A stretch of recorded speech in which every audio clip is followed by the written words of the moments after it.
다윗과 함께 떠오르는 누구를 꼽으라 그러면 여러분 누가 생각이 나실 것 같으세요? 첫 번째 사울, 또 네? 밧세바, 또 여러분 너무 많이 아시는군요. 아마 성경을 그렇게 많이 모르는 사람도 다윗하고 떠오르는 사람을 꼽으라 그러면 첫 번째는 골리앗을 들 겁니다. 그렇죠? 사람들은 다윗과 골리앗은 너무나 많이 알고 있어요. 두 번째를 꼽으라 그러면 아마 얘기하신 대로 밧세바를 꼽을 거예요. 다윗과 골리앗, 다윗과 밧세바. 이 두 사람은 다윗하고 있었던 다윗의 모든 삶의 스토리 중에 정말 유명한 스토리인데, 다윗과 골리앗은 오늘 이렇게 BBS를 하는 것처럼 우리 유초등학생 용 버전으로 아이들이 아마 가장 많이 이렇게 싸워서 이기고 이런 스토리로 가장 많이 알 거고, 다윗과 밧세바 이야기는 성인 버전으로 아마 가장 많이 알려지는 이야기일 것 같습니다. 오늘 11장 전체를 다 봐야 하지만 여러분 우리가 다 많이 알고 있기 때문에 내용이 어떤 내용인가 하면, 다윗이요 옥상에서 한 목욕하는 여자를 봤어요. 이 여자가 너무 이쁜 거예요. 눈에서 지워지질 않는 거예요. 그래서 그 여자가 누군지 알아봤습니다. 그리고 그 여자를 데리고 왔어요. 그리고 그 여자와 하룻밤을 보내고 마치 버리듯이 그 여자를 다시 집으로 돌려보냈습니다. 그런데 한두 달쯤 지났을까 한 사람이 찾아온 거예요. 밧세바라는 여자가 보냈습니다. 뭐라고 이야기를 하냐면 임신했다는 거예요. 이게 우리가 많이 보던 드라마 이런 스토리가 여기서 이제 펼쳐지고 있지요. 그런데 그 임신한 아이가 당신 자식이라는 거예요. 그리고 그 사건으로 인하여 다윗이 고민을 하게 되지요. 이제 어떻게 해야 하는가. 아마 다윗에게는 선택의 길이 있었을 거예요. 첫 번째, 이 사실을 공공연하게 드러내서 우리아에게 사죄를 하고 그리고 이 일을 수습한다라는 게 첫 번째 옵션일 수 있고, 두 번째는 어떻게든지 이 일을 덮는다라는 것이 두 번째 옵션일 수 있어요. 그런데 다윗이 선택하기로 한 옵션이 뭐였는가? 어떻게든 이것을 덮겠다라는 것이었습니다. 그래서 이제 생각해 보니까 지금은 아직 배가 안 불러오니까 괜찮은데 좀 있으면 배가 불러올 테니 이 남편을 얼른 전쟁터에 나가 있는 우리아를 다시 들여보내서 하룻밤을 지내게 하면 남편도 사람들도 다 그 남편이 왔을 때 생긴 애구나라고 생각할 수 있겠구나라고 하고 남편을 불러들이지요. 그리고 집에 가서 이제 잠을 자게 합니다. 근데 이게 뜻대로 안 되는 거죠. 이 남자가 집에 안 가는 거예요.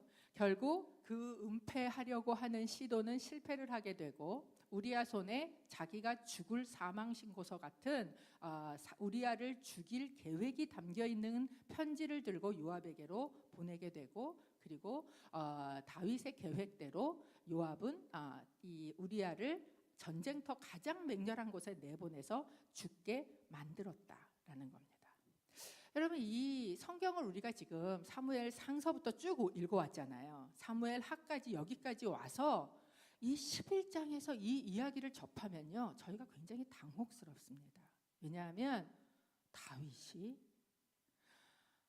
이 다윗의 얼굴이요, 저희에게 굉장히 낯선 거예요. 그러다 보니까 이제 어떻게 이것을 해석하려고 저희가 애를 쓰냐 하면, 다윗을 옹호해주고 싶은 마음이 우리 안에 들어요. 그렇죠? 주인공을 어떻게든지 옹호해주고 싶은 마음이 있잖아요. 그래서 나오는 이야기가 뭐냐?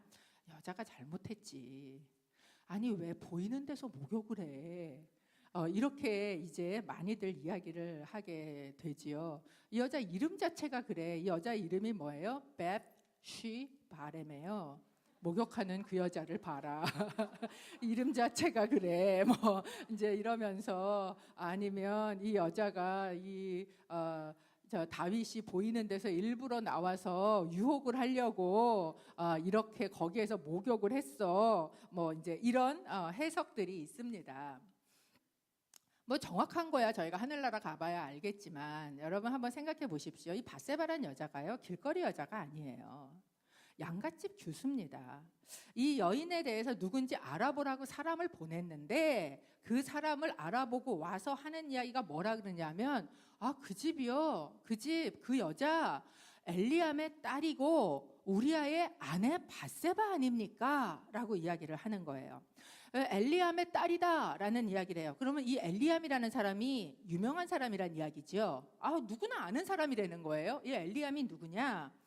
사무엘하 23장 34절에 보면 이 엘리암이라는 사람이 누군지 등장하거든요.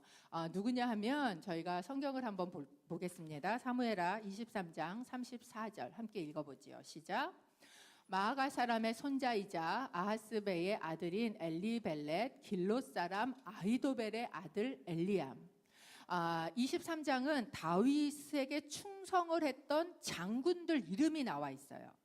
그 나라를 세운, 그리고 그 나라의 이게 그 장군 그룹들, 그러니까 별단 사람들이죠. 근데 스타들의 이름이 등장을 하는데 거기에 누가 등장을 하냐면 길롯 사람 아히도벨의 아들 엘리암이 등장을 해요. 그러니까 이 엘리암, 밧세바의 아버지가 되는 엘리암이라는 사람은 이 장군이었던 거죠. 그러니까 유명한 장군집 딸이에요. 그런데 그것뿐만 아니라 이 엘리암이라는 사람의 아버지인 아히도벨이라는 사람이 굉장히 유명한 사람입니다. 이제 사무엘하를 진행을 해서 뒤에 가면 제가 한번 여러 인물들을 다루려고 할 때 다룰 인물인데, 아히도벨이라는 사람은 다윗의 당시 이스라엘에 누구도 따라올 수 없는 모사였어요. 지략가였어요. 제갈공명 같은 사람이었어요. 이 사람에 대해서 뭐라고 설명을 하냐면 이스라엘 사람들에게 이 아히도벨의 계책은 하나님 같았대요. 하나님처럼 지략을 피는, 그러니까 한번 생각해 보면 이런 거겠죠.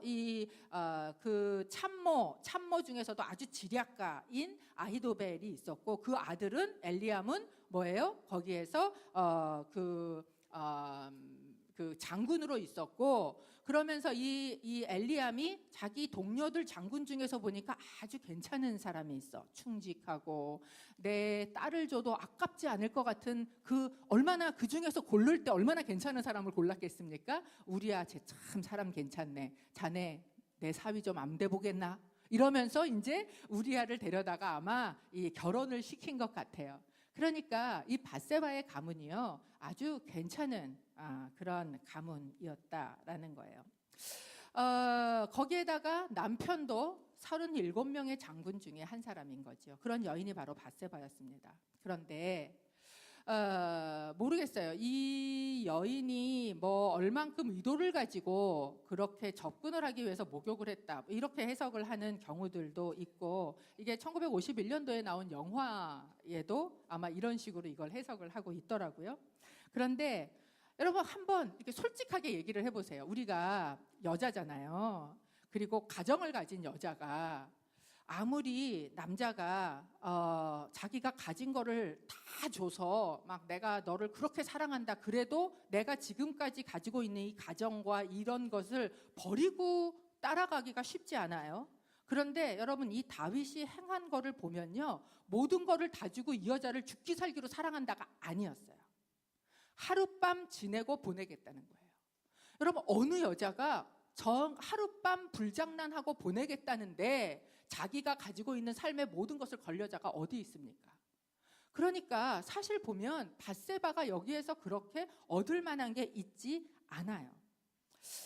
거기에다가 이 여인을 데려고 올 때 이제 다윗이 사람을 보내거든요. 근데 사람을 한 명을 보내는 게 아니라 복수를 보내요. 이 이야기는 여러 사람을 보내서 이 여자를 데리고 왔다라는 걸 보여주고, 당대의 왕은요, 최고의 권력자입니다. 뿐만 아니라 나중에 이제 우리아가 죽고 남편이 죽고 난 다음에 이 밧세바가요, 너무 슬프게 울었다라고 성경에 이야기를 하고 있는데, 개역에는 호곡을 했다 이렇게 이야기를 해요. 이 호곡을 하다라는 단어가 뭐냐면 가슴을 쥐어 뜯으면서 너무 비참하게 아프게 우는 거예요. 밧세바의 마음을 한번 생각해 볼 수 있지요. 네 남편하고 얼만큼 사랑을 했는지 안 했는지는 저희가 다 알 수 없지만 어쨌건 우리아라는 사람의 성품을 그 사람의 면면을 보면 알 수 있는데, 너무나 순수하고 너무나 정직하고 너무나 순전한 이런 그 사람이 지금 거기에 나가서 죽었는데 자기는 다른 남자의 아이가 뱃속에서 자라고 있는 거예요. 그러니까 이 모든 남편의 죽음에 내가 책임이 있는 것 같고 너무 마음이 아파서 이 밧세바가 가슴을 쥐어뜯고 울 수밖에 없었지요. 아마도 이 할아버지가 되죠, 아히도벨. 나중에 이제 뒤에 보면 압살롬의 반역에 가담을 하게 됩니다. 어쩌면 이런 이 사건이 그 할아버지로 하여금 다윗이 아닌 압살롬으로 마음을 돌리게 만드는 그런 계기가 됐을지도 모르겠어요. 여러분, 우리가 알고 있던 다윗의 모습이 아닌 이런 낯선 다윗의 모습을 저희가 대하면서 저희가 당황스러운데, 여러분, 왜 다윗은 이렇게 됐을까? 어쩌다가 다윗은 지금 이렇게 너무나도 익숙하지 않은 그런 정말 감추어졌던 속의 모습 같은 이런 모습을 드러내고 있는, 그리고 성경은 그거를 좀 이렇게 감안해서 덮을 만도 한데 전혀 덮지도 않고 너무나 낱낱이 신랄하게 다 파헤쳐서 성경에다 이렇게 기록하고 있는가라는 것이에요. 이걸 통해서 여러분, 우리는 어떤 때 추락을 하게 되는가? 다윗은요, 지난번에 저희 인생의 꼭대기에 있었어요. 그런데 오늘 다윗은요, 말도 못하게 추락하는 모습을 보여줍니다. 어떨 때 우리는 추락을 하는가라는 것을 저희가 보게 되는데, 다윗에게 나타나 있는 세 개의 상태 동사를 통해서 이 다윗이 어떤 상태인가라는 것을 보게 되죠. 첫 번째, 다윗에게 나타나고 있는 이 동사가 뭐냐면 앉아있다, 남아있다라는 동사예요. 1절 저희가 좀 같이 읽어보겠습니다. 시작. 그 다음 해 봄에 왕들이 출전할 때가 되자 다윗은 요압과 그 부하들과 이스라엘의 온 군대를 내려 보냈습니다. 그들은 암몬 자손을 치고 랍바를 포위했습니다. 그러나 다윗은 예루살렘에 남아 있었습니다. 저희가 지난번에 10장을 하고 이제 한 주를 건너뛰었지만, 그때 무슨 사건이 있었냐면 암몬의 왕이 죽자 다윗이 사절을 보냈었어요. 그런데 이거를 곡해하고 그 사절단에게 모욕을 주고, 그래서 어디랑 전쟁이 붙었냐면 암몬하고 전쟁이 붙었고, 이 전쟁이 커져서 아람과 그 지역에 있는 연합군하고의 그 전쟁에 돌입이 됐고, 아람의 전쟁에는 이겨서 아람은 더 이상 이제 암몬을 돕지 않고 떠났다 하는 이야기로 10장이 끝났거든요. 그러니까 이 전쟁이요, 암몬하고는 아직도 진행이 되고 있던 상황이에요. 그런데 오늘 보니까 그 다음 해가 되었다라고 이야기를 해요. 이게 무슨 이야기냐면, 당시의 전쟁은 이렇게 앉아서 제트기 보내고 뭐 폭격기 쏘고 미사일 쏘고 이러는 게 아니라 나가서 들에서 진을 치고 붙잖아요. 그러니까 이제 겨울이 되면 너무 힘든 거예요. 너무 춥고, 그러다 보면 양쪽에 있는 군인들이 전쟁 때문에 죽어나가는 게 아니라 추위에 얼어서 막 이렇게 죽어나가는 그런 사건들이 생기는 거죠. 그러니까 이 겨울이 되고 이제 군인들이 너무 어려워지면 양쪽이 합의를 해요. 야, 우리 쉬었다 싸우자. 이렇게 되는 거예요. 이러다가 너네도 죽고 우리도 죽겠다. 이래서 이제 방학을 하는 겁니다. 그래서 겨울 동안 방학을 해요. 그리고 이제 봄이 되면 이제 다시 싸우자. 그리고 이제 시작을 해요. 이 시즌이 되었다는 거예요. 그러니까 그동안 암몬하고 전쟁을 하다가 방학했어요. 이제 봄이 돼서 날씨 따뜻해지고 나가서 전쟁할 수 있을 만한 때가 되니까. 그러니까 옛날은 굉장히 인간적이었던 것 같아요. 전쟁에서도. 그래서 다시 전쟁을 해요. 그런데 여기 보니까 그 다음에 봄에 왕들이 출전할 때가 되자라고 이야기를 합니다. 자, 출전하다, 셋이라는 히브리어를 쓰는데 이게 가다라는 뜻이에요. 왕들이 다 일어나서 갈 때가 됐어요. 그러면 이거를 읽는 독자들도, 우리들도 왕들이 이제 다시 전쟁을 하러 일어나 갈 때가 됐네. 그러니까 다윗도 어떻게 할 거라고 상상을 합니까? 일어나서 전쟁을 하러 가겠지라고 상상을 해요. 근데 그 본문 맨 마지막에 보니까 그러나 다윗은 예루살렘에 남아 있었습니다. 이 남아있다라는 단어가 야사브라는 히브리어인데요, 앉아있다라는 단어예요. 두 개가 굉장히 대비되죠. 한쪽은 왕들은 다 일어나서 싸우러 나가고 있는데 다윗은 예루살렘에 어떻게 하고 있어요? 그냥 앉아 있는 거예요. 거하고 있다라는 것입니다. 여러분, 이 왕들이 출전하는 때에 당연히 내가 가야 하는 때에 그 자리에 내가 가지 않고 요압과 온 군대를 보냈다라고 이야기를 해요. 온 군대가 다 나가는데 다윗만은 뭐 하고 있는가? 앉아 있어요. 왜 그렇습니까? 안 나가도 돼요. 여기 보니까 라빠를 포위했다라고 이야기하는데 이 라빠는요 암몬의 수도거든요. 그러니까 이미 딴 데는 다 먹은 거예요. 이제 라빠 하나만 포위해서 그 수도만 하나 점령시키면 끝나는, 이미 다 이겨놓은 전쟁이에요. 내가 나까지 나갈 필요가 없다라고 생각을 했던 것 같습니다. 여러분, 이 다 왕들이 일어나 나가는 이때에 그냥 예루살렘에 앉아있는 다윗의 모습에서 우리가 볼 수 있는 것은 무엇인가? 다윗이요 그동안 수많은 전쟁터를 굴렀습니다. 전쟁터를 구를 때 다윗은요 영성이 시퍼렇게 살아 있었어요. 그 영성에 날이 서 있었어요. 그런데 지금 그는 어떤 모습인가? 이제 뭐 시간만 지나면 이길 거야. 이 자기에게 절박함이 없어요. 시퍼렇게 날이 섬이 없어요. 너무나 무뎌져 있는 거예요. 그런 느슨해진 영성의 시간에 사단이 틈을 탄다라는 걸 알 수 있습니다. 쉬지 말라는 거 아니에요. 놀지 말라는 거 아닙니다. 그런데 여러분, 우리가 쉬거나 우리가 놀더라도요 허리끈 다 풀어놓고 거기서 주저앉으면 안 된다는 거예요. 그러면 사단이 틈을 타게 되고 그러면 먹히게 된다라는 걸 보여주는 거죠. 11장 2절 저희가 같이 읽어보겠습니다. 11장 2절 시작. 어느 날 저녁에 다윗은 침대에서 일어나 왕궁 옥상을 거닐고 있었습니다. 그는 거기서 한 여인이 목욕하는 것을 보았는데 그 여인은 너무나 아름다웠습니다.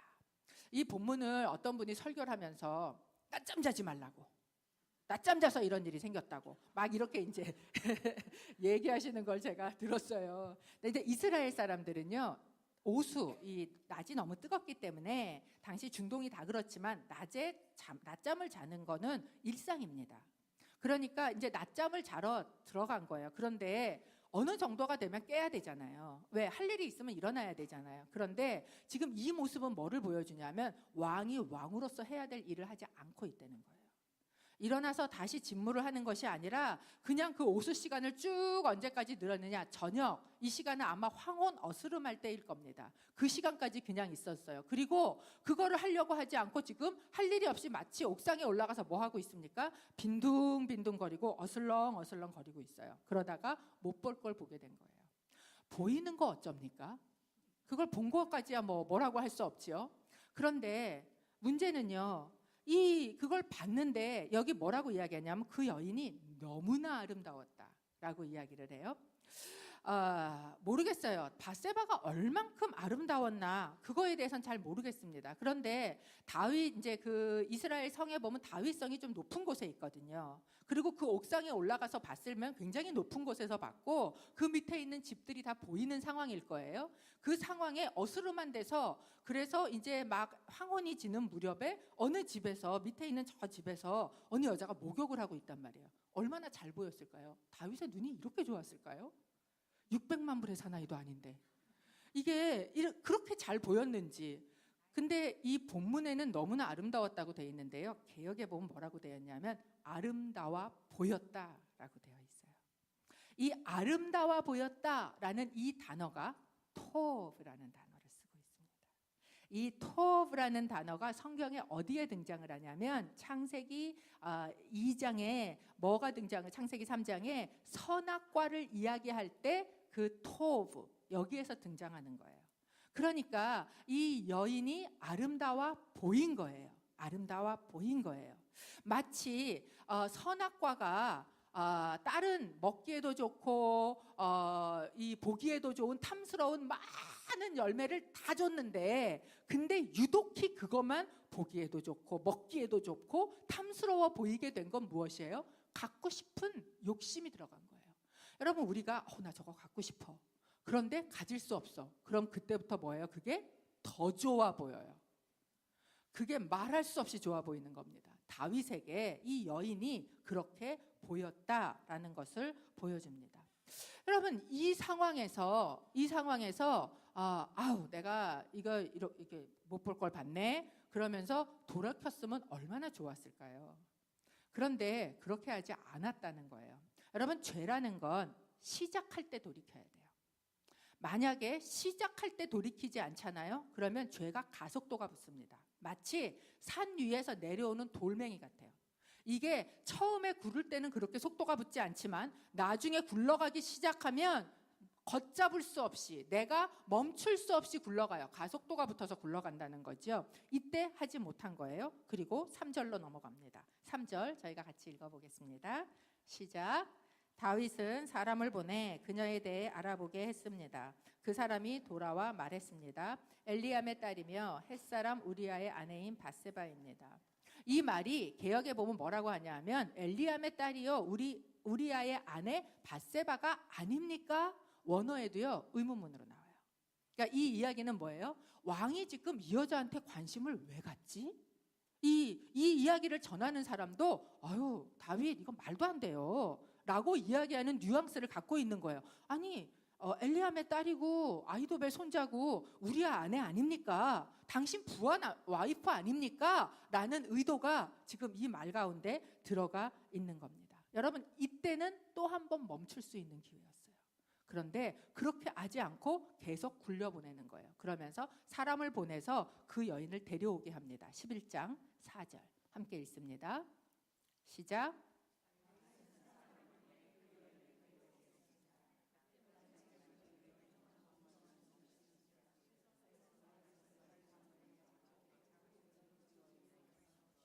다윗이 사람을 보냈다.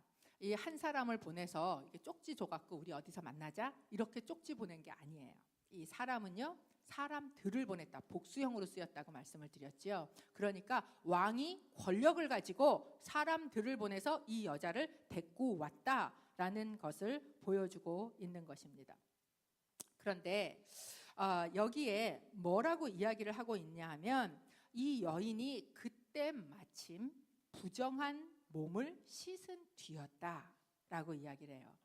이게 무슨 소리냐면 레위기 15장에 보면 이스라엘 진 안에서 유출병이 있을 때, 즉 몸에서 피나 아니면 뭐가 흘러나오는 거에 대한 정결에 대해서 이야기를 하는데 이렇게 이야기를 합니다. 여자가 유출을 하게 되면, 피를 흘리게 되면 며칠 동안 부정하냐 하면 7일 동안 부정하다라고 이야기를 해요. 그러니까 여기 그때 마침이라고 이 이야기를 여기다 써서 박아놓고 있는 이유는 몇 가지를 의미하고 있는 거예요. 복선을 주고 있는 거예요. 첫 번째는 뭐냐? 아마도 이 여인이 목욕을 하는 것을 보고 얼마가 지났는지는 모르겠지만, 그렇지만 아마도 이 며칠 동안 다윗은 계속해서 뭐예요? 그 여인에 대한 생각을 하고 있었을 것이다 라는 것을 저희에게 보여주고 있는 거예요. 두 번째는 뭐냐 하면 어쩌면 다윗은 이 여자는 이제 부정하지 않아. 이게 이제 유출이 끝났고 몸을 다 씻었으니까 이제 정결해 라는 이 율법적인 걸 생각했을지 모르겠어요. 작은 율법은 내가 지키고 있다고 생각을 하면서 진짜 큰 거에 대한 거는 망각하고 있는 모습을 보이는지 모르겠어요. 세 번째는 뭐냐 하면 생리를 했고, 그리고 그 생리가 끝났고 7일이 지났어요. 그리고 다 정결 예식까지 끝냈어요. 그러면 이 여인은 지금 무슨 기간이에요? 가임 기간이에요. 그러니까 이때 이 관계를 한 이때 생긴 아기는 누구 아기라는 걸 분명하게 보여주는 거예요. 다윗의 아이다라는 것을. 이럴 때 젊은 애들은 빼박이다 이렇게 얘기를 해요. 빼도 박도 못한다. 이렇게 이야기를 합니다. 이게 어쩔 수 없어요. 다윗도 알고 이 여인도 아는 거예요. 누구 아이다? 이 다윗의 아이다라는 것을 성경이 이렇게 꼭 찍어서 보여주고 있는 것입니다. 여러분, 다윗이 내가 누군지를 알고 왕이잖아요. 왕들이 출전할 때잖아요. 내가 누군지를 알고 내가 어디에 있어야 하는지를 분명히 알고 있었다면, 그리고 내가 무엇을 해야 하는지를 분명히 알고 있었다면, 그리고 그것에 순종하고 있었다면 여러분, 이 사건은 일어나지 않았을 사건입니다. 여러분, 우리가 누군지 아세요? 우리는 예배할 자입니다. 저는 오늘도 이 자리에 예배하러 나오신 여러분 너무너무 정말 축복합니다. 방에서 뒹굴뒹굴 하시다 시험에 들 뻔하셨는데 예배 자리에 나오셨으니 잘하셨어요. 두 번째, 이 굉장히 11장에서 유독히 많이 등장하는 동사, 다윗을 주제로 해서 등장하고 있는 동사가 나오는데 그게 뭐냐 하면 보내다라는 단어입니다. 생각해 보세요. 1절에서부터 다윗은 자기가 가야 될 전쟁터에 요압과 온 군대를 뭐 하고 있습니까? 보내고 있습니다. 또한 옥상에서 그 여인을 보고 뭐 하고 있습니까? 그 여인이 누군지 알아보기 위해서 사람을 보내고 있어요. 뿐만 아니라 누군지 알았음에도 불구하고 그 여인을 데려오도록 사람을 보냅니다. 그 여인을 데려오기 위해서 사람을 보낼 때 뭐라고 이야기를 하고 보냈을까 궁금하더라고요. 잘 모르겠어요. 근데 제가 영화가 나왔었다 그랬잖아요. 다윗과 밧세바라는 영화가 1951년도에 그레고리 팩하고 수잔 헤이워드 나오는 영화가 혹시 보셨어요? 옛날에? 저도 그래서 이제 이번에 잠깐 조금 봤는데 거기에 보니까 뭐 이렇게 그레고리 팩이죠. 이 다윗 역할을 하면서 이렇게 얘기를 하는 거예요. 그 여자 그 집이 누구 집이지? 그러니까 이제 밧세바네 집이라고 이야기를 하니까 그 우리아가 전쟁에 공을 많이 세웠지? 막 이렇게 얘기하는 거야. 그렇다고. 내가 상을 좀 줬으면 좋겠는데 지금 아마 우리아가 전쟁터가 있을걸? 그러면 어쩔 수 없네. 와이프가 받아야 되겠네. 내가 그 아내하고 식사를 좀 할 테니까 데려와. 뭐 이렇게 뭘로든지 얼마든지 쌌을 수 있어요. 그렇게 해서 그 여자를 데리고 옵니다.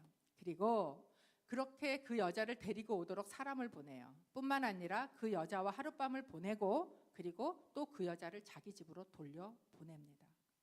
뿐만 아니라 이 사건을 덮기 위해서 우리아를 데리고 오도록 사람을 보냅니다. 또 우리아가 와서 자기 맘대로 안 되니까 우리아를 요압에게 다시 뭐 합니까? 보냅니다. 이 다윗이 계속해서 하고 있는 행위가 뭔지 보이십니까? 보내는 일을 하고 있어요. 이 보내는 자리는 어떤 자리예요? 여러분, 내가 가지 않고 누군가를 보낼 수 있는 자리는요, 권력의 자리예요. 다윗이 이전에는 내가 가서 굴렀어요. 그런데 이제 내가 갈 필요가 없어요. 누군가를 보낼 수 있는 자리에 놓여져 있다라는 거예요. 파워의 자리예요. 이런 힘과 파워를 가진 자리에 있을 때 여러분 정말 조심해야 된다라는 겁니다. 그가 열심히 사람들을 보냈어요. 다 자기 뜻대로 됐어요. 그런데 내가 보냈는데도 자기 뜻대로 안 된 유일한 한 사람이 있어요. 그게 누군지 아세요? 그게 우리아예요. 우리아를 너 집에 가서 좀 쉬어. 그리고 보냈어요. 근데 집에 안 가. 그러니까 자기 뜻대로 되지 않는 거예요. 여러분, 다윗을 한번 생각해 보십시오. 다윗이 가지고 있었던 힘, 이거는 뭐예요? 왕권이지요. 왕의 힘이에요. 그리고 이 힘은 누가 주신 건가? 하나님이 주신 걸 알았어요. 그래서 그는 이전까지, 우리가 지금 11장에 오기 이전까지 다윗이 가지고 있던 그 힘을 가지고 사람을 보냈어요.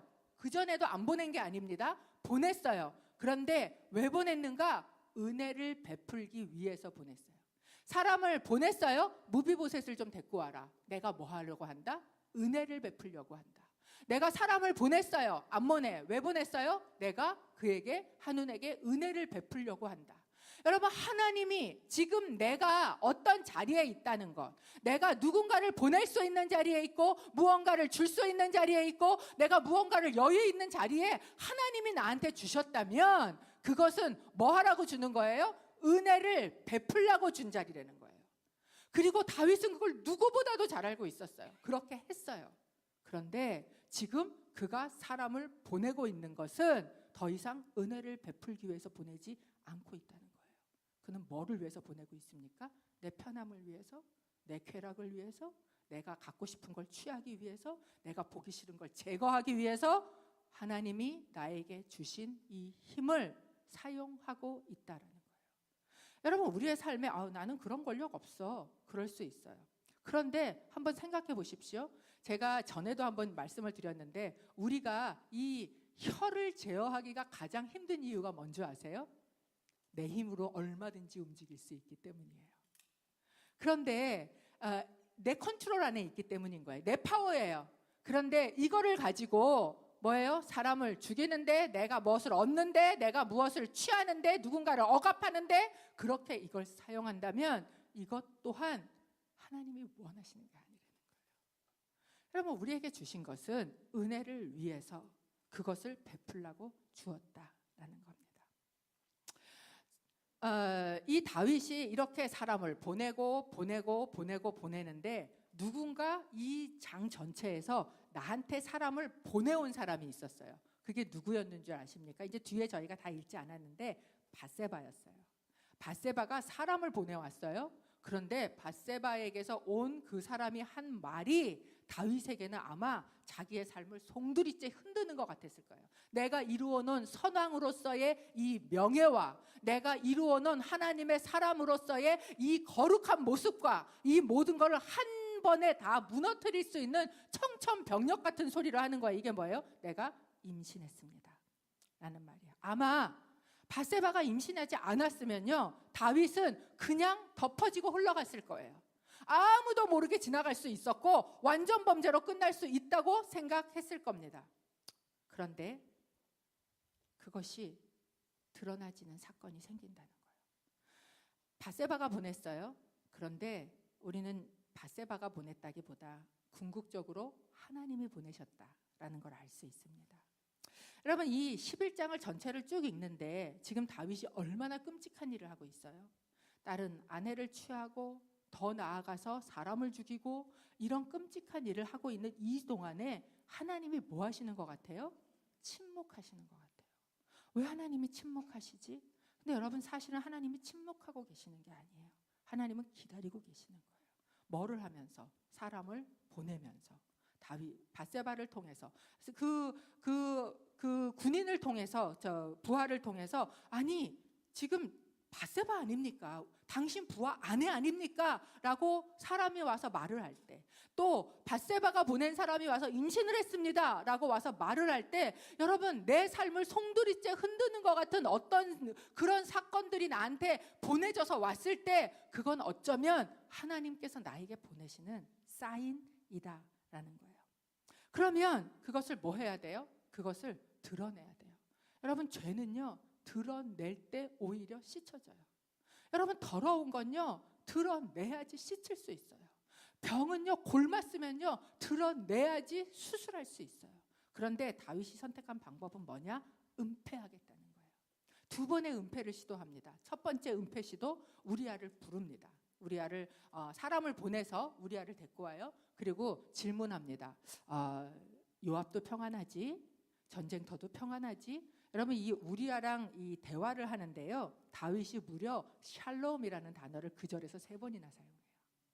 그러니까 겉으로는 이 샬롬에 관심이 있는 것 같으면서 지금 다윗 안에는 뭐예요? 전혀 샬롬이 없어요. 왜? 이거를 덮어야 되니까. 여러분, 이게 죄인의 모습이에요. 여러분, 우리가 죄를 지으면 그러면 샬롬이 없어져요. 이 정죄감과 이 죄책감에 아무도 모르는 것 같아도 이거를 덮어야 되는, 그때부터 우리는 샬롬을 잃어버리는 거예요. 그래서 다윗이요, 뭐라 그럽니까? 너 와서 이제 잘 수고했으니까 집에 가서 발을 씻어 라고 이야기를 해요. 이 발을 씻는다는 게 당시에 이 완곡어법이에요. 그래서 뭐냐면 집에 가서 아내랑 편히 잘 쉬어, 성관계를 의미하는 이 이중적인 의미가 그 안에 들어있다라는 거예요. 그리고 이제 우리아를 내보냅니다. 그런데 다윗이 얼마나 치밀한 줄 아세요? 우리아가 나가는데 그 뒤에 뭐가 따라가요? 왕이 보낸 음식물을 들고 신하가 따라가요. 이 우리아에게 진짜 이 음식을 주기 위해서입니까? 아니면 진짜 가나 안 가나 알기 위해서일까요? 따라 붙인 거예요. 그래서 음식을 들고 따라갑니다. 그런데 이 우리아가 자기네 집으로 내려가는 게 아니라 성을 나오더니 갑자기 호위 군대가 있는 그 호위대 초소로 가갖고 거기 막사에 들어가서 누워서 잠을 자는 거예요. 그러니까 그 보낸 사람이 와서 뭐라고 이야기합니까? 우리아가 집에 가서 잠을 안 자던데요? 라고 이야기를 한 거예요. 그러니까 다윗이 얼마나 속이 답답했겠어요. 그래갖고 이제 우리아를 부릅니다. 우리아를 불러갖고 아마 이제 겉으로는 막 웃으면서 말하지만 속에서는 이 자기 뜻대로 안 되는 게 부글부글 끓었을 겁니다.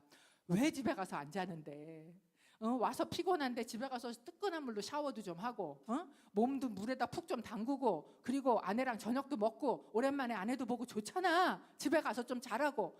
그러니까 안 간다는 거죠, 우리아가. 그러니까 그날 뭐를 합니까? 술을 진탕 먹입니다. 술을 먹으면 좀 괜찮겠지. 그런데요, 술이 취해서도 또 그 전날 갔던 막사에 가서 또 잠을 자야 하는 거예요. 그러니까 안 되겠다. 다윗이 결정을 합니다. 내가 내일은 너를 보내리라.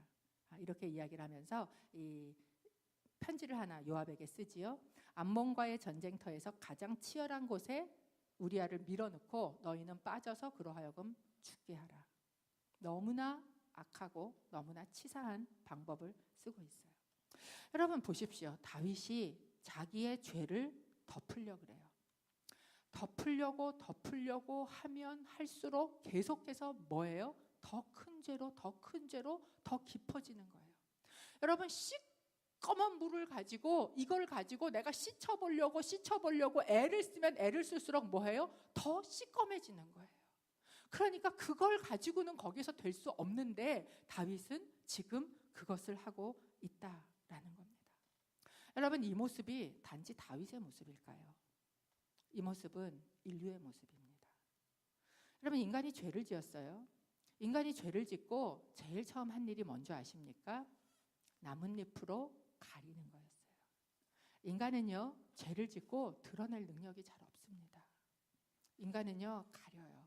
하나님을 피해서 숨어요. 그게 인간이 하고 있는 모습이에요. 그런 인간에게 하나님은 무엇을 하시는가? 아담아, 네가 어디 있느냐? 그를 부르시는 거예요. 그를 찾으시는 거예요. 그에게 사람을 보내시는 거예요. 마가복음 12장에 보면 이 인류의 역사에 대해서 예수님께서 비유를 하나 들으셨어요. 그게 포도원 비유입니다. 포도원을 지었어요. 그리고 하나님이 다 주신 거를 가지고 있는데 그런데 그 안에서 하나님이 것을 자기 것처럼 하고 있는 그 사람들에게 계속해서 누구를 보냅니까? 주인이 사람을 보냅니다. 사람을 보내면 죽이고 사람을 보내면 죽이고 사람을 보내면 죽이고. 그런데 그 사람에게 마지막에 누구까지 보내는 거예요? 아들까지 보내는 거예요. 여러분 다윗은 자기가 보내는 사람이라고 생각을 했어요. 다윗이 보낼 때에는 사람을 억압하고 폭력하고 취하고 죽이는 보냄이었어요. 그런데 누구보다도 힘을 가진 그 하나님이 보내실 때에는 어떤 보냄입니까? 그 보냄은요 살리기 위한 보냄이에요. 어쩌면 우리의 삶에도 하나님이 보내시는 사람들이 있어요. 하나님이 보내시는 메시지가 있어요. 그 메시지에 우리는 무엇 해야 되는가? 우리는 스탑하고 내 삶에 있는 것을 드러내야 돼요. 내 죄를 드러내야 한다라는 거예요. 계속해서 숨기려고 할 때 그럴 때 점점 더 깊어질 수밖에 없다라는 것을 보여주고 있는 겁니다. 세 번째, 다윗의 모습에서 드러나고 있는 특징이 뭐냐 하면 혼자 있다는 거예요. 여러분 다윗이 지금 혼자 낮잠을 자고 홀로 그 위를 어슬렁 거리고 있었습니다. 다윗이요 아둘람 굴에서 정말 힘든 시간을 보낼 때 또 그동안에 수많은 전쟁터에서 전쟁을 치를 때 이 다윗은 그가 함께 있었던 사람들하고 뭐 하는 사람이었어요? 함께 구르던 사람이었어요. 함께.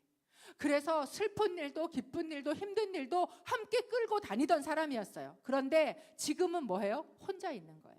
사실은 권력의 자리, 높은 자리 또는 책임의 자리에 올라가면 올라갈수록 외롭습니다. 혼자 있게 돼요.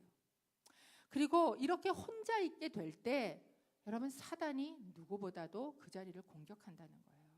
하와를 한번 생각해 보십시오. 하와가 너무나 충만한 가운데 있었어요. 하나님을 얼굴과 얼굴을 맞대어 보고 하나님의 입으로부터 직접 말씀을 듣고 하나님이 창조하신 모든 것을 보는 그런 상황 가운데 있었는데 하와가 함께 있을 때가 아닌 어떻게 할 때? 혼자 있을 때 사단이 와서 공격한다는 거예요. 그렇기 때문에 여러분 이 혼자 있는 자리, 그 자리가 얼마나 중요한 자리인지 모릅니다. 이 다윗과 누구를 지금 대비시키고 있냐면 우리아라는 사람을 대비시키고 있습니다. 우리아라는 사람이 와서 이제 너 집에 가서 쉬어라 라고 이야기를 할 때 하는 말을 보면 그가 가지고 있는 모습이 다윗의 모습과 대비가 되는데 11절이에요. 저희가 11절 좀 함께 읽어보겠습니다. 시작. 다윗에게 말했습니다. 언약궤와 이스라엘과 유다가 장막에 있고 내 상관이신 요압과 내 주의 군사들은 들판에 진을 치고 있습니다. 그런데 제가 어떻게 혼자 집으로 가서 먹고 마시며 아내와 함께 누울 수 있겠습니까? 왕의 생명을 걸고 맹세하는데 저는 결코 그럴 수 없습니다. 여러분 우리아는요 헷사람입니다. 히타이트 족속이에요. 이방인입니다. 그의 신앙이 얼마만큼 있었는지는 정확하게 모르겠지만 그가 하고 있는 고백의 첫 번째 뭐가 거기 나가 있다는 거예요? 언약궤가 거기 나가 있다는 거예요. 당시 전쟁터에 언약궤가 나간다는 의미는 뭐를 보여주냐면 하나님이 그 전쟁터에 나가 있다는 걸 의미해요. 그러니까 지금 하나님도 그 전쟁터에 나가 있고 내 부하들도 그 전쟁터에 나가 있고 온 이스라엘이 다 그 전쟁터에 나가 있는데 다윗만 뭐예요? 홀로 남아 있다는 거예요. 그런데 이 우리아는 뭐예요? 내가 어떻게 혼자 내 아내와 내 집에서 먹고 누리고 눕겠습니까? 함께 있어야 합니다. 라는 것이 이 우리아의 표현이었다는 거죠. 여러분, 이 말은 혼자 남아서 자기 아내도 아닌 남의 아내와 통간을 했던 이 다윗의 모습을 너무 적나라하게 드러내고 있는 거예요. 여러분, 이걸 보면서 저희는 한편으로 이 우리아에 대한 참 안타까움을 느끼지 않습니까? 아니, 이렇게 괜찮은 사람이 이렇게 악에 죽다니 너무 억울한 죽음 아닌가 이런 생각이 듭니다. 그런데 여러분, 이 우리아를요 하나님이 결코 잊지 않으세요. 아까 저희가 읽은 23장에 가면 이 왕의 이 장군들을 쭉 나열을 하면서 맨 마지막에 그 37명을 꼽는 데에 이 우리아의 이름을 넣고 있어요. 그것만입니까? 마태복음에 보면요, 예수 그리스도의 족보에 하나님이 절대 안 잊어버리고요, 밧세바의 남편의 이름에다가 우리아를 콕 박아 넣고 오고 오는 세대 가운데 절대 잊어먹지 못하도록 이 이름을 하고 계시다는 거예요. 저는 하나님이 이 우리아를 잊지 않고 계셨구나 라는 것에 또한 위로를 받습니다. 여러분, 사탄은요 우는 사자처럼 돌아다닙니다. 그리고 혼자 있을 때 우리를 공격해요. 그렇기 때문에 정말 우리가 이 죄로부터 추락하지 않으려면, 그러면 우리는 무엇해야 해야 되는가? 믿음의 공동체와 함께 전쟁을 치러야 되는 거예요. 그것이 우리 안에 정말 중요한 것입니다. 여러분, 이 다윗에게 아까 제가 제일 유명한 두 스토리가 골리앗과의 사건 그리고 밧세바의 사건이라고 말씀을 드렸죠. 이 두 사건의 공통점이 뭔지 아세요? 둘 다 다윗이 혼자 서 있어요. 이 골리앗하고 사건 때 다윗은 어렸고 가진 것은 아무것도 없었고 경험도 없고 그가 가진 건 nothing이었어요. 누구도 인정해주지 않았어요. 그리고 골리앗 앞에 혼자 서 있었습니다. 그럼에도 불구하고 그는 승리할 수 있었어요. 왜? 그가 혼자 서 있는 게 아니었기 때문에 그래요. 누구와 함께 있었어요? 만군의 여호와의 이름으로. 내가 혼자 있을 때 하나님하고 있는 것. 그런데 여러분, 이 밧세바의 사건에 혼자 있을 때를 보십시오. 다윗은 이미 왕이었고, 다윗은 너무나 많은 전쟁도 치렀고, 수많은 노래도 지었고, 하나님 앞에 수많은 노래도 불렀고, 예배도 했고, 가질 수 있는 모든 것 이미 성숙할 만큼 성숙했음에도 불구하고 이 다윗이 밧세바 앞에 혼자 있을 때에는요 하나님과 함께 있지 않았다는 거예요. 진짜 혼자 있었다는 거예요. 여러분, 우리는 혼자 있을 때 시험대에서요, 여러분이 혼자 있을 때 여러분이 누구냐인가가 진짜 여러분이에요. 그런데 정말 중요한 건 뭐냐? 내가 혼자 있을 때 진짜 혼자 있지 말아야 돼요. 여러분, 내가 혼자 있어도 나와 함께 계시는 분이 계세요. 그게 누구예요? 그게 하나님이세요. 이분만 함께 계시면 그럼 여러분 이 죄에 추락하는 것 막을 수 있어요. 그런데 다윗이 그렇게 하지 못했다라는 겁니다. 여러분, 이 11장 전체 내에 한 번도 등장하지 않던 하나님께서 맨 마지막에 등장하시는 거 아십니까? 11장 27절이에요. 저희가 함께 읽어보겠습니다. 시작. 슬픔의 기간이 끝나자 다윗은 사람을 보내 그녀를 자기 집으로 들였고 그 여인은 다윗의 아내가 되어 아들을 낳았습니다. 그러나 다윗이 한 이 일은 여호와께서 보시기에 악했습니다. 슬픔, 그 애통하는 기간이, 장래에 곡하는 기간이 끝나자 다윗이요 누구를 보냈다 그래요? 사람을 보냈다 그래요. 여전히 다윗은 파워를 즐기고 있어요. 사람을 보냈어요. 그리고 이 여자를 데리고 와서 그래서 자기의 아내를 삼았습니다. 그런데 이 일은 여호와 보시기에 악했습니다. 이 전체에서 처음 등장하는 하나님의 이름입니다. 무슨 이야기예요? 하나님 보고 계시다는 거예요. 하나님 알고 계시다는 거예요. 그럼에도 불구하고 왜 하나님이 가만 계시는가? 하나님이 기다리고 계시다라는 거예요. 여러분, 이 본문을 제가 이렇게 계속 묵상하면서 제 마음에 드는 생각은 뭐였냐면, 다윗이 이 시간들을 보내면서 진짜 하나님 생각을 한 번도 안 했을까? 여러분, 저희가 읽은 수많은 시편과 다윗의 그동안을 보면 여러분, 다윗이요 율법을 모르지 않았을 거예요. 내가 지금 이 죄를 지으면서 하나님께서 살인하지 말라, 간음하지 말라, 내 이웃의 아내를 탐내지 말라, 무려 10계명 가운데 3개의 계명을 지금 내가 어기고 있다라는 것을 그는 모르지 않았을 거라는 거죠. 여러분, 우리의 알미 우리를 죄에서부터 구원하지 않아요. 그렇다면 이 다윗이 지금 이 시간을 보내면서 어떤 마음이었을까? 어떤 걸 하고 있었을까? 제가 그런 생각이 들었어요. 한번 생각해 보십시오. 어땠을까요? 전혀 없었을까요? 수많은 그가 가졌던, 어쩌면 다윗은 이 시간을 보내면서 하나님한테 이런 외침을 하고 있지 않았을까? 하나님, 내가 미쳤나 봐요. 하나님, 내가 왜 이러는지 나도 모르겠어요. 하나님, 내가 스탑해야 되는데 스탑을 못하겠어요. 이런 기도가, 이런 말이 다윗에게서 안 나왔을까?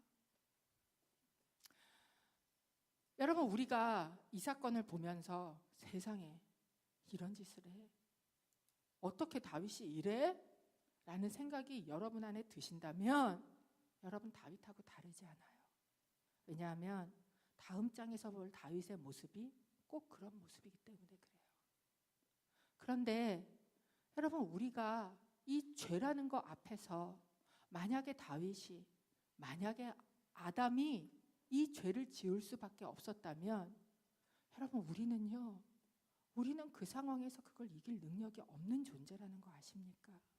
그런 경험 혹시 없으세요? 내가 머리로 뻔히 알아요. 내가 안 해야 되는지 알아요. 이 길 내가 안 가야 되는지 알아요. 내가 더 이상 그렇게 안 했으면 좋겠어요. 근데 그게 안 되는 경험. 내가 하나님 뜨겁게 찾고 하나님 그렇게 가고 싶은데 이 예배의 자리에조차도 내가 생각하지 말아야 될 생각들이 내 속에서 마구 돌아가고 있는 경험. 내가 이 말을 하지 말아야 되는 걸 내 머리로 뻔히 알고 있는데도 그 말이 나도 모르게 자동으로 내 입에서 이 악한 말들이 어디에 있었는지, 이 칼날같이 사람을 죽이는 말들이 내 입에서 쏟아져 나오는, 그러면서 하나님, 스탑할 능력이 나한테 없어요. 이거를 끌 능력이 나한테 없어요. 내가 안 봐야 되는데, 안 해야 되는데 이거 하나 내가 끌 능력이 없어요 라는 경험이 여러분 가운데는 없으십니까? 유진 피터슨 목사님이 그의 글에 이렇게 쓰셨더라고요. 우리는 죄를 피하는 게 아니라, 우리는 죄를 피할 수 있는 게 아니라 죄를 인식할 수 있을 뿐이다. 이 다윗의 추락 앞에 여러분, 우리는 어쩌면 손가락질 할 수 없습니다. 우리도 추락할 수밖에 없어요. 우리도 그런 경험이 있어요. 그런데 그럼 그 추락으로 끝내는가 하는 거예요. 추락으로 끝내는가? 놀랍게도 추락하는 것에는 뭐가 있습니까? 날개가 있습니다. 다윗의 날개가 뭐였을까요? 궁금하십니까? 하나도 안 궁금하세요? 궁금하신 분은 500원이 아니라 다음 주에 다윗의 날개에 대해서 여러분하고 함께 나눠보도록 하겠습니다. 여러분, 저희가 이 다윗의 3가지 상태 동사, 다윗이 앉아 있었다. 어쩌면 다윗은 자기의 영성의 끈을 다 풀어놓고 있었어요. 다윗이 보내고 있었다. 자기가 가지고 있는 것을 자기 맘대로 쓰고 있었습니다. 혼자 있었다. 그 혼자 있는 시간에 하나님과 함께 있는 그 임재의 의식을 그는 잊고 있었다. 그럴 때 여러분, 다윗이 추락했다면, 그렇다면 우리도 추락할 수밖에 없습니다. 하나님, 내가 서고 싶은데 설 능력이 없습니다. 내가 스탑하고 싶은데 스탑할 능력이 없습니다. 내가 머리로는 아는데 내가 가슴으로 되지 않습니다. 이런 고백을 하나님 앞에 하고 있다면, 하나님, 은혜를 부어 주옵소서. 내가 이것을 주님 앞에 드러내 놓을 수 있는 은혜를 주옵소서. 하나님의 은혜가 아니면 내가 살 수 없습니다. 하나님, 나를 도와 주옵소서. 이 고백이 우리 가운데 있기를 원합니다. 혹시 여러분의 주변에 저렇게 계속 가면 안 되는데, 저 사람 저렇게 계속 가면 맞는데, 너무 안타까운데 그 길을 계속 가는 분 때문에 여러분 가슴이 아프십니까? 하나님의 은혜를 구하며 기도하십시다. 하나님, 하나님의 은혜를 부어주십시오.